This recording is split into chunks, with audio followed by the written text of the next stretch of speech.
Alright, so today we're going to be using the Chelegance MC-750, 17-foot vertical. This is a resonant antenna. The FT-891 does not have an antenna tuner built into it. So this is a fine choice of vertical antenna to use with it. It's funny, actually, I've been wanting to take my FT-891 out again recently, and I saw Thomas Witherspoon, K4SWL, one of my favorite non-YouTubers, actually shared a video of an FT-891 that he got, and doing a Parks on the Air activation a couple of days ago, and that reminded me that I wanted to take mine out. So if it looks like I am copying Thomas Witherspoon, it's because I am. Thomas Witherspoon is an excellent CW operator, and one of the main reasons that I got into Parks on the Air, and one of the reasons that I got into CW in general. So I learned CW really by listening to his videos for hours and hours. So at the time I had to go into the office a few times a week. I had about an hour commute each way, and I would put his videos on and just listen to them on my commute. And for a few months, I would just listen to him and have absolutely no clue what was going on, but enjoyed his commentary, and just slowly started picking things up.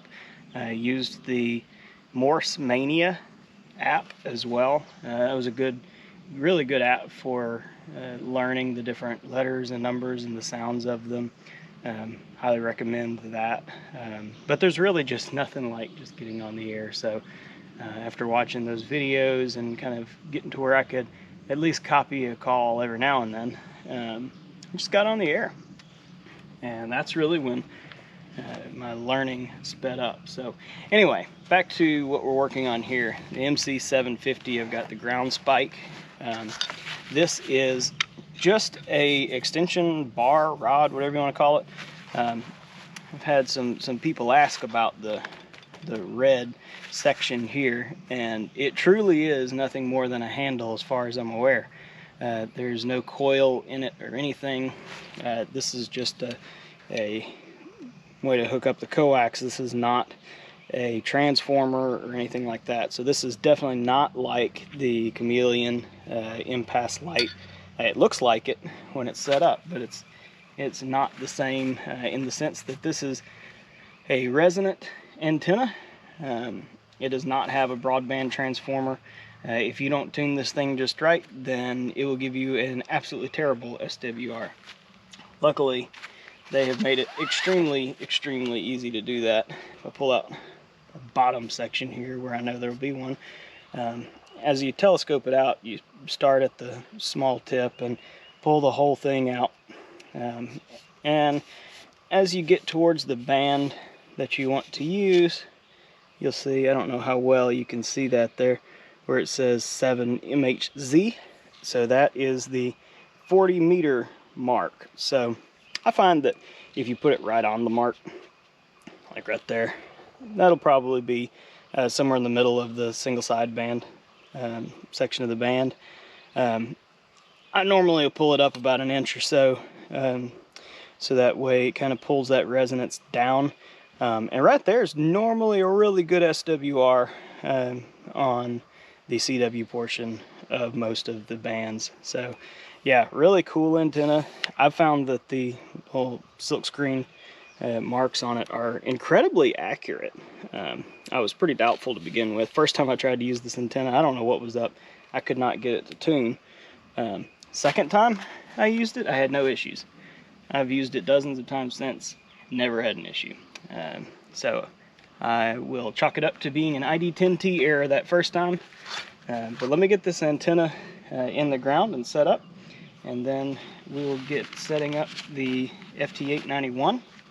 One more thing I'll show real quick. So this is resonant on 20 meters and up, just like this, right? So you got the ground spike, the extension rod, and then put the whip on top of that and telescope it out to the mark for the band that you want to use. If you want to use 40 meters, 40 meter quarter wave verticals, a little bit longer, right? So 30 something feet. So this comes with a 40 meter coil. So when I want to use 30 meters or 40 meters, I will put this coil on. It goes on top of the extension rod, and then the whip goes on top of that. And that makes it resonant on 40 meters. I find that this antenna performs really well on 40 meters, and that's actually why I'm using it today. Is because whenever I want to activate on 40, this is my go-to vertical antenna. You know, it is shortened as most verticals would be in the field for 40 meters, but it works really well. All right, let's get set up.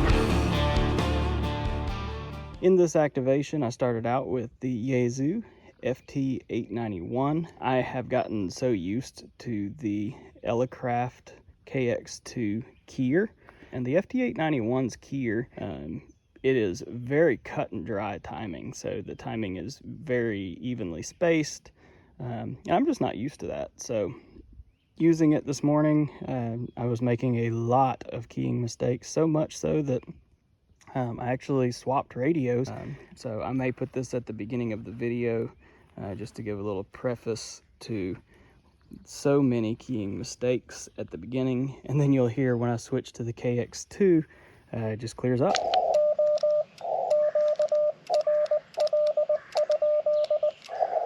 I'm gonna have to get used to the keying on this radio again. It doesn't have quite as much of a swing to it, if you will, as the Elecraft keyer. But that is all right. It is super great, and I'm sure that the screen flickers a little bit on it, so sorry about that if you're trying to read the screen. Not really a whole lot I can do about it.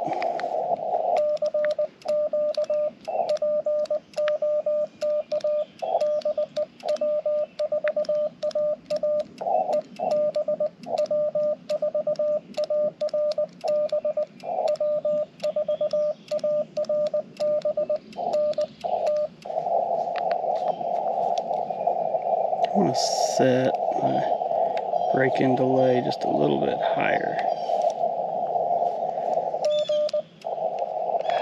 Man, what's going on here?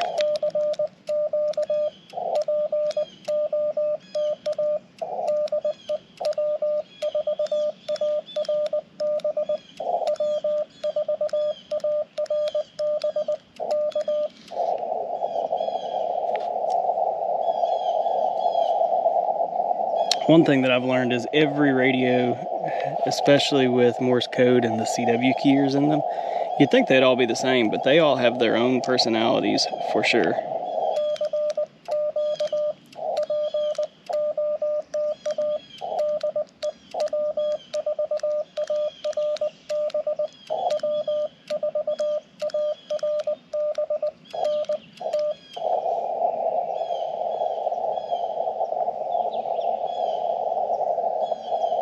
Especially on the timing, it seems like the spacing, the ratio of the dots to dashes, those things they can be a little bit different.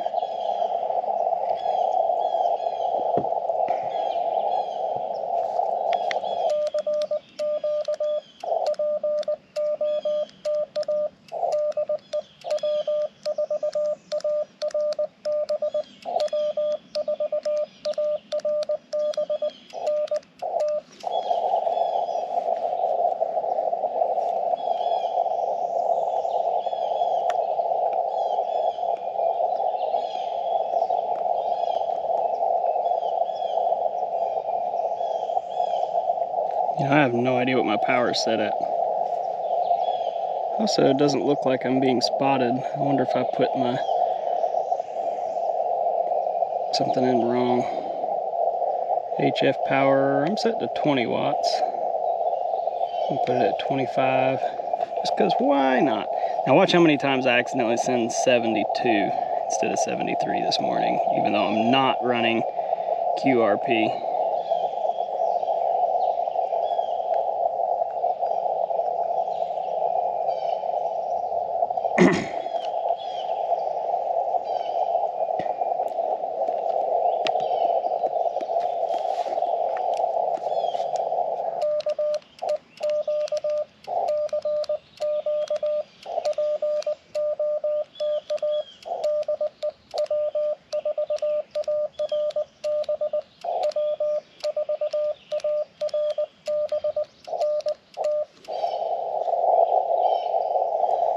Got myself spotted here. Hopefully that'll help speed things up. You got to be really careful entering your activation. If you put your start and end times wrong or anything like that, it can throw off the RBN spotting you initially.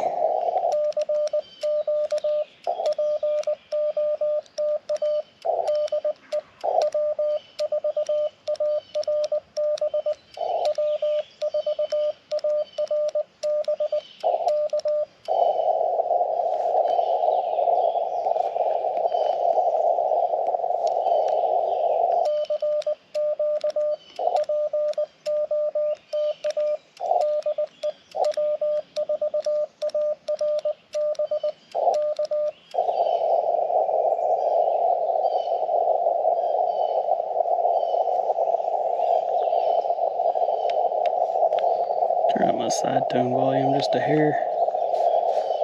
See, I'm just gonna sit here and mess with settings unless somebody gets on.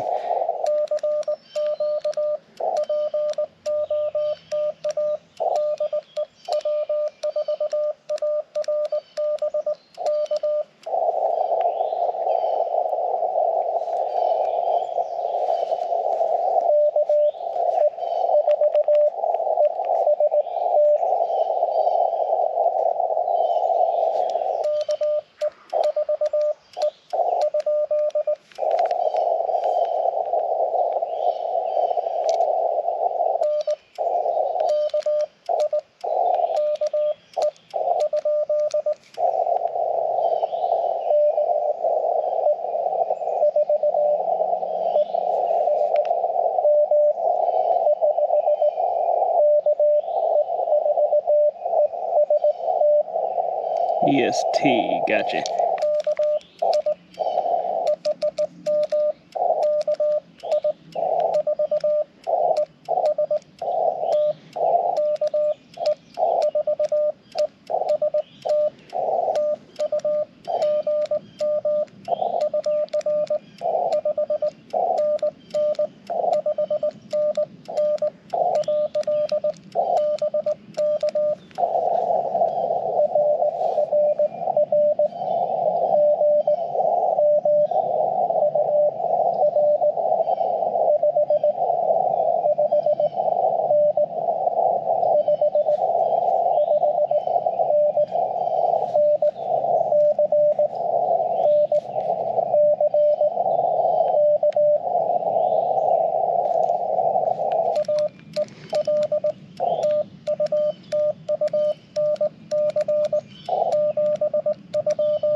AQ4CW.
I think that's right.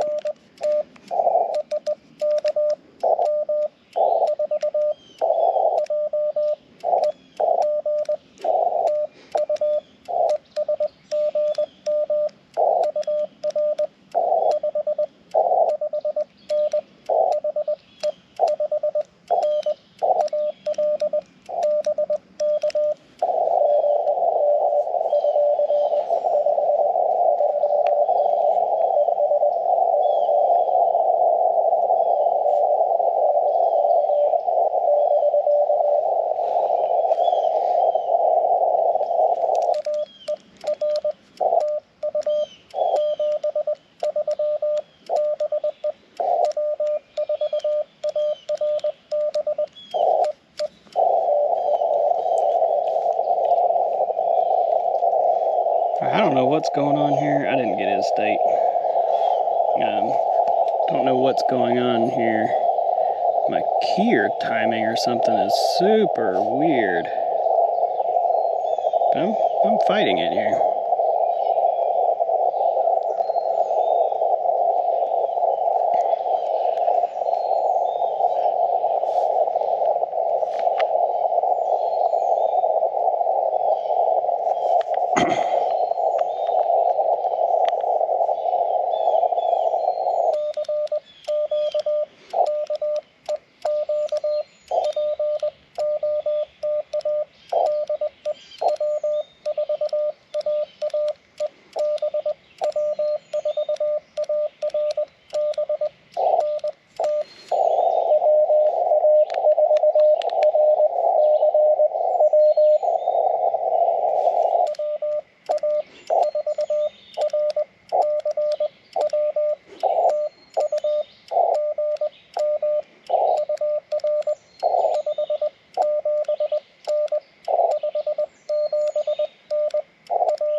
There we go.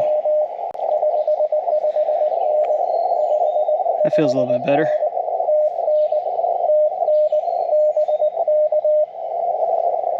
Just have to accept it.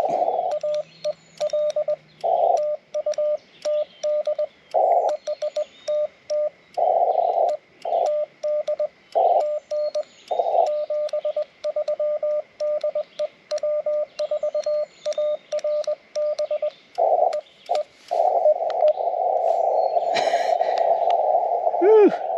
Sound like this is my first activation. Guys, if anything, let this be proof to you that who gives a crap how much you screw up? Just get out and activate.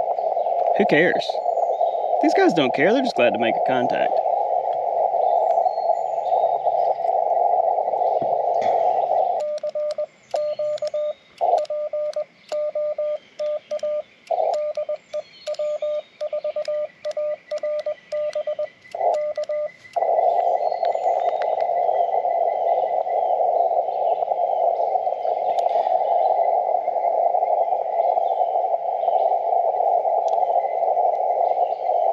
Let's see. Is my preamp on? Could be part of the problem with why it's so loud. It is. Let's turn that off. It makes the receiver a little quiet. I think this band's a little loud today anyway, but oh well.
DPW.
Alright, I don't know that I got that guy's call sign right.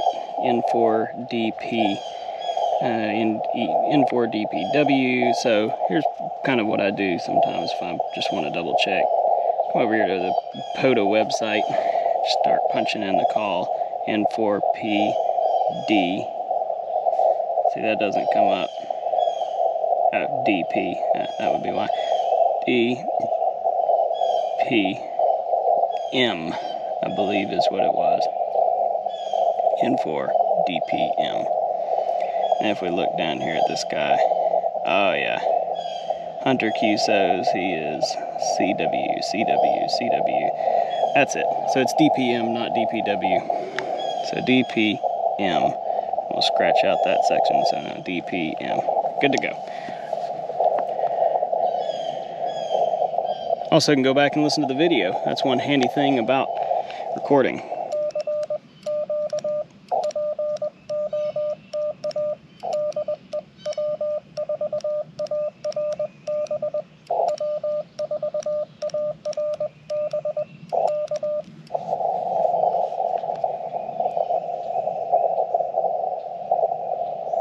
I don't think RBN is working at all today, is it? So RBN spotting doesn't look like it's even working on the POTA.app page, so oh well, that's fine.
There's somebody else in there, but looks like they didn't stay around for After that, QSO.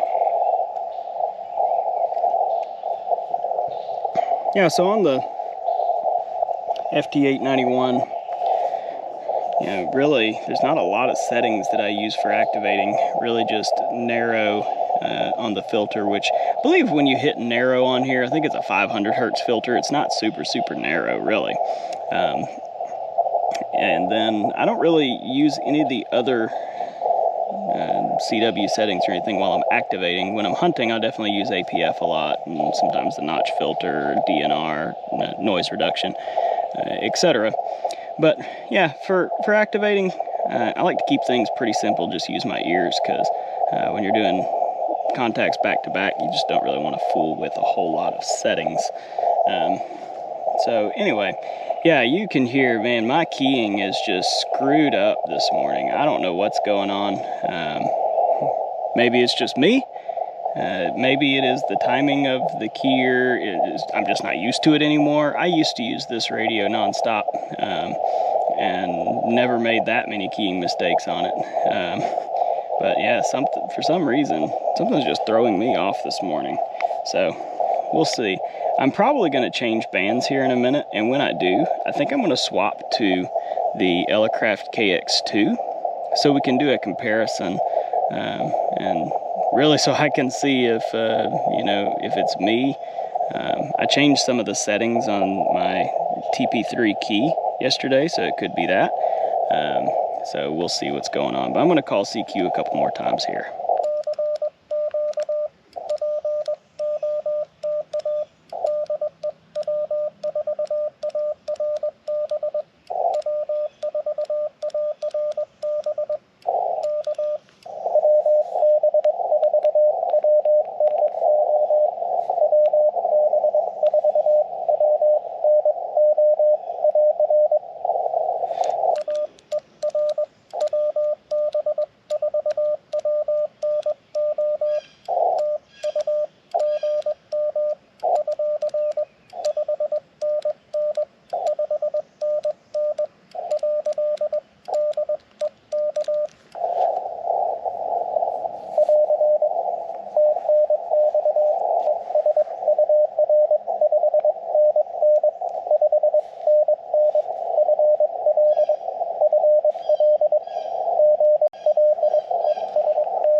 So I think it is just me.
Virginia.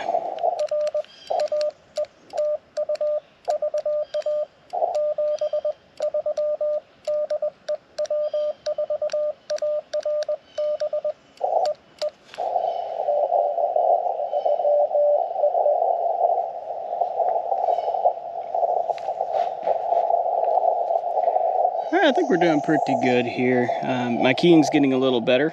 I haven't used this radio in a long time, and I think I am very, very sensitive to when I change radios, the timing of the CW keyer. So on the KX2, I set the, I don't know what it's called, the spacing or timing or whatever, weight, that's it, CW weight, a little bit different. So it kind of has almost like a, not really, but it kind of has like a swing to it.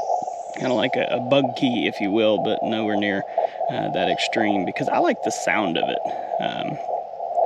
Apparently I've done that to my detriment, because now a keyer that has really, really consistently spaced timing like this FT-891 is throwing me off. So, yeah, there you have it. But I feel like I'm getting a little bit better, so we'll keep going.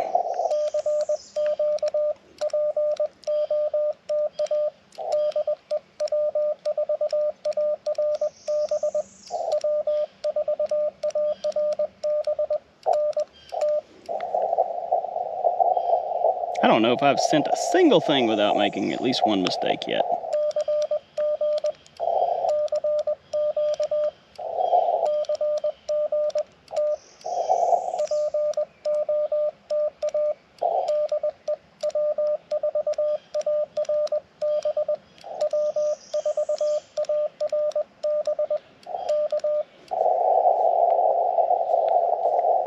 Let's see if I can do one CQ perfectly. All right, let's see.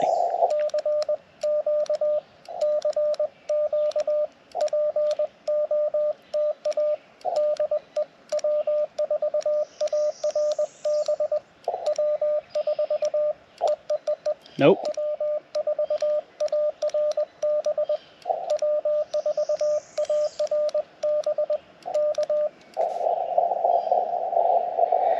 Man, I don't know what's going on here today.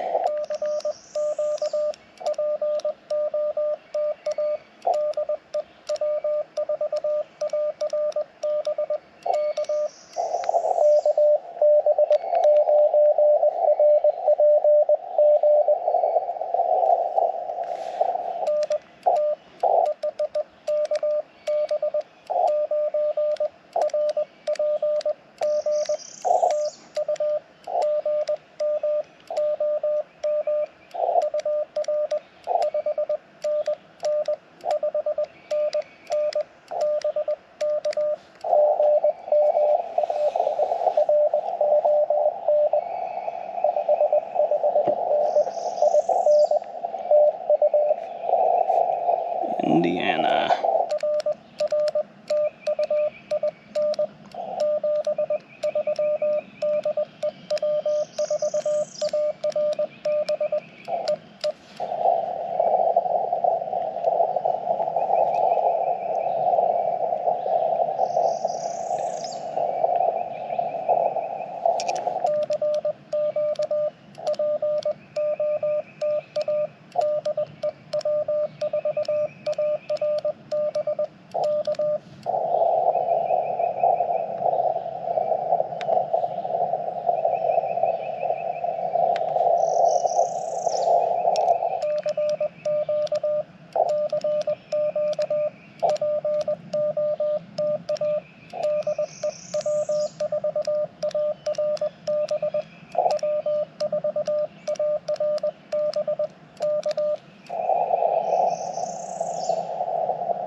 I hear a little fan. Not used to my little QRP radios having fans.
Haven't.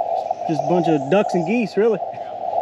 Nope, sure haven't. What are you doing if you don't mind if I ask? So I'm a ham radio operator, so out here talking to people in Morse code all over the country. I hear you. Okay, Weird stuff, right? whatever you need to. Hey, that's right. Thank you, man. Hey, no problem.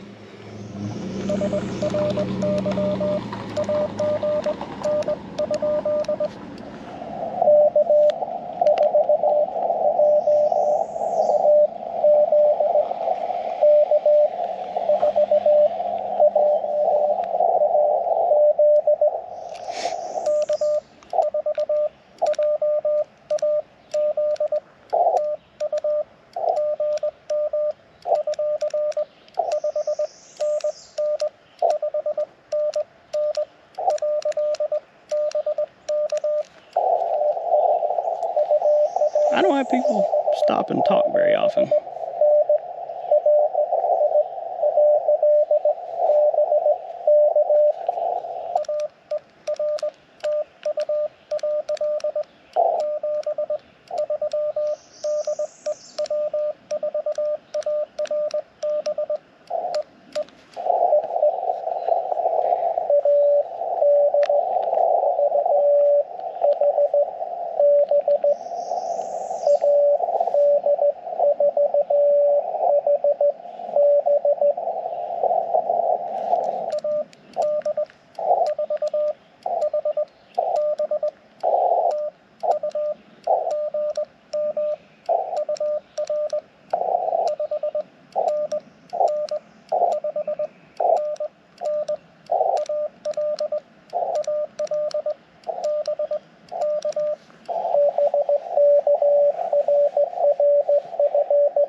In Kentucky.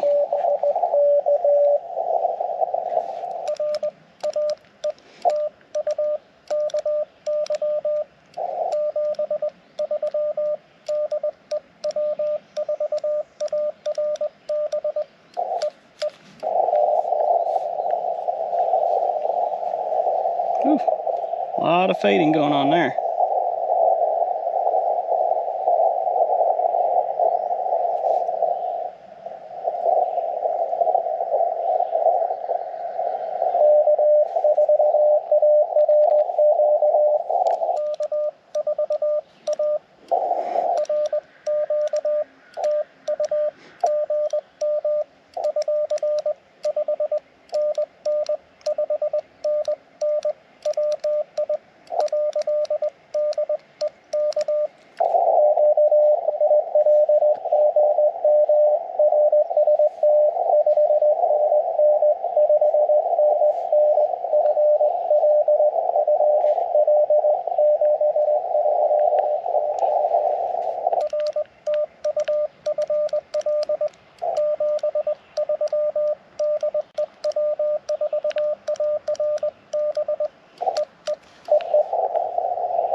Yeah, good time. So I had a guy stop. So this is also, it's legal to hunt here, so a lot of people do.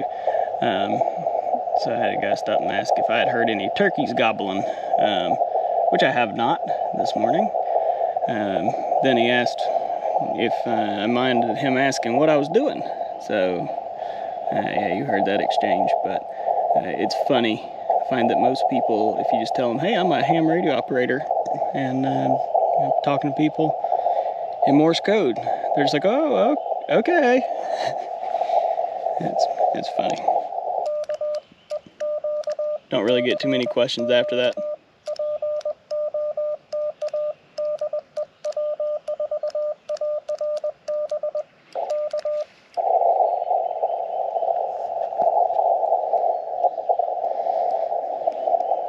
Alright, I think I'm going to change to 20 meters. So hold please.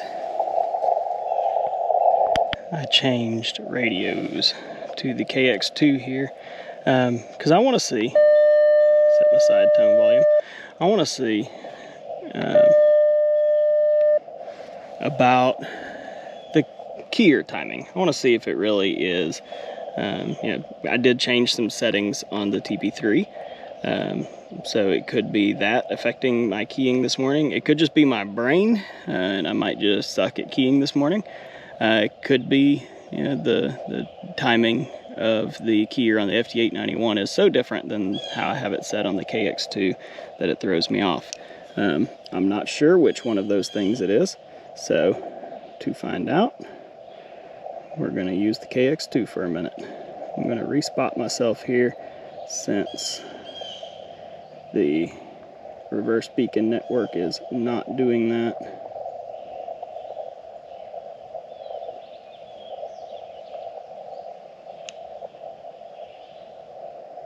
But it'll also kind of be fun.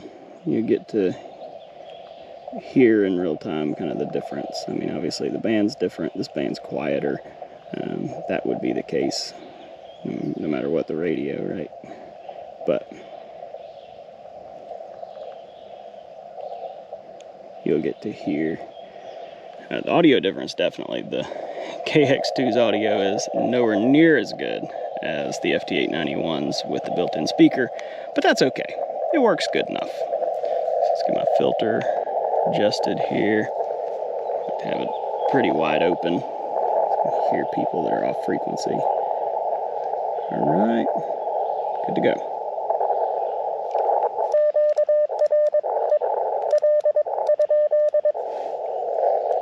Oh man. Okay, do you hear the timing difference?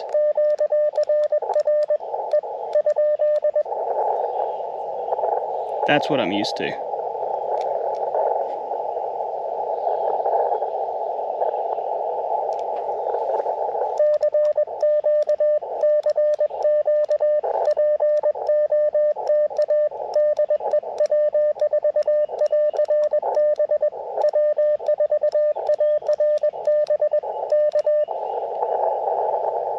Oh my gosh.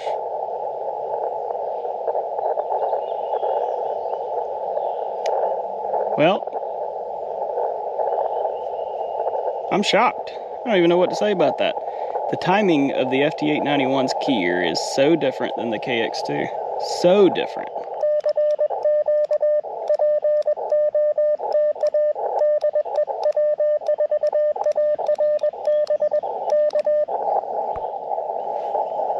I'm just so used to the KX2 that throws me off.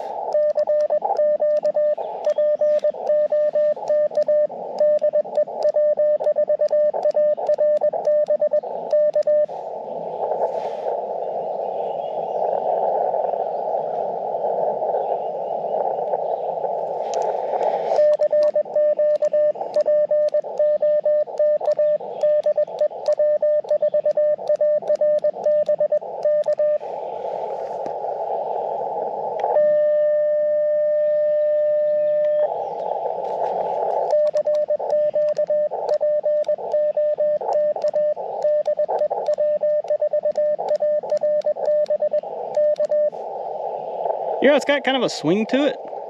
And these keyers are two totally different things.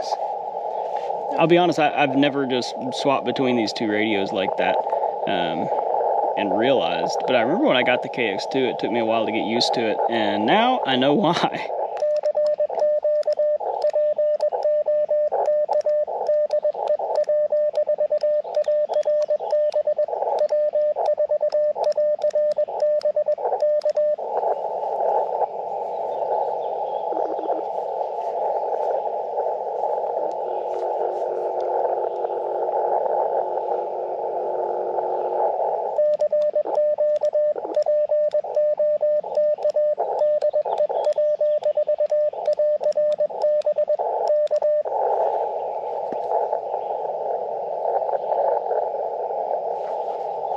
Looks like the reverse beacon network is spotting again, so that's nice.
We're gonna get your call right eventually.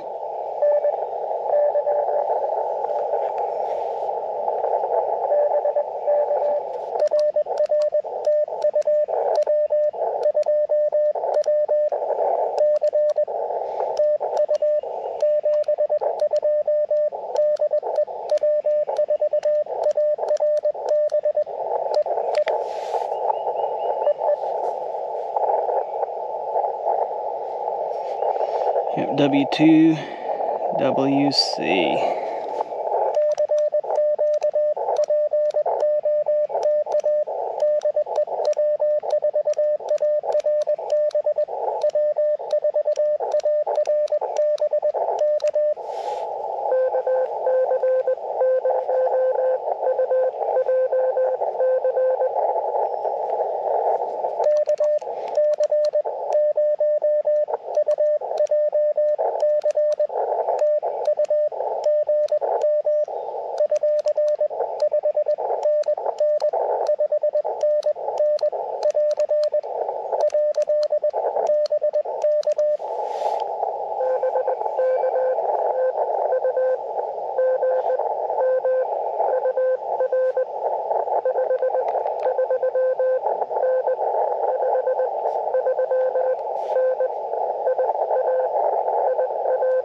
TJ.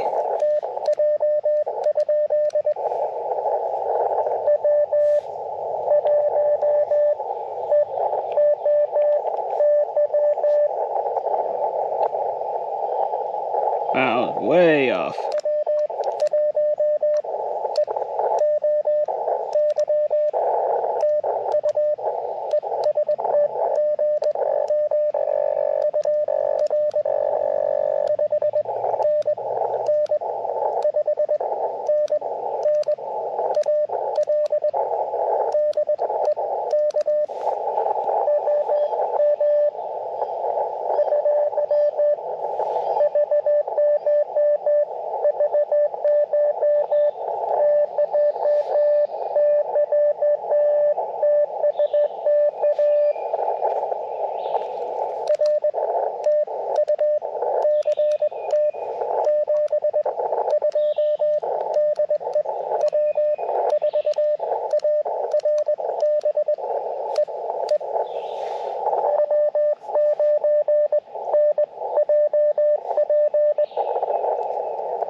Start another page.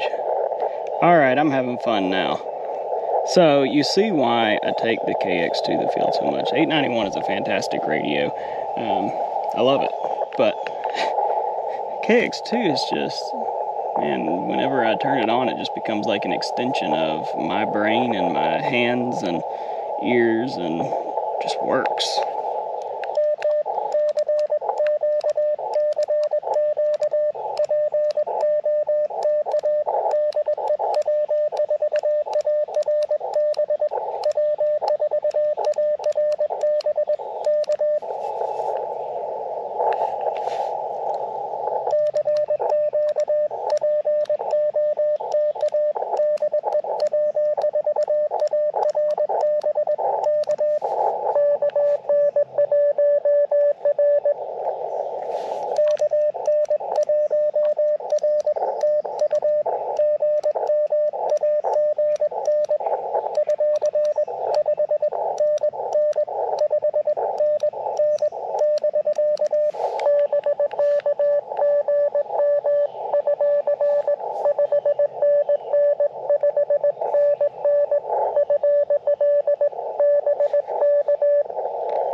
Keep going for a few more minutes here and I gotta go.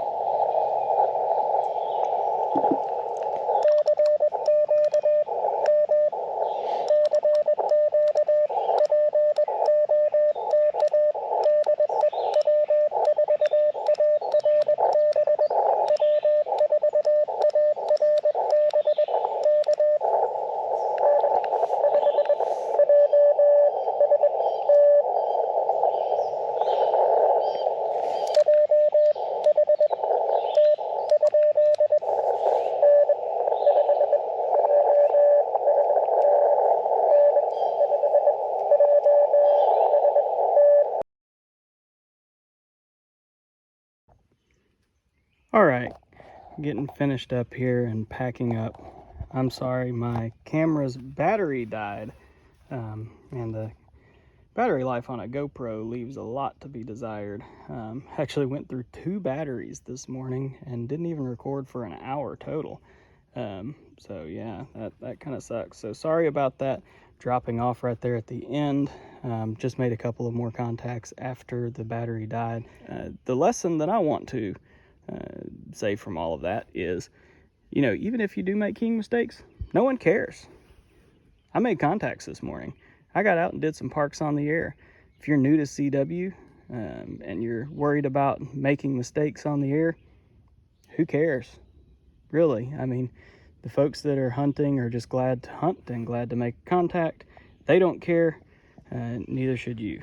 Get on the air, get out in the field, play some radio, and I hope to get you in the log.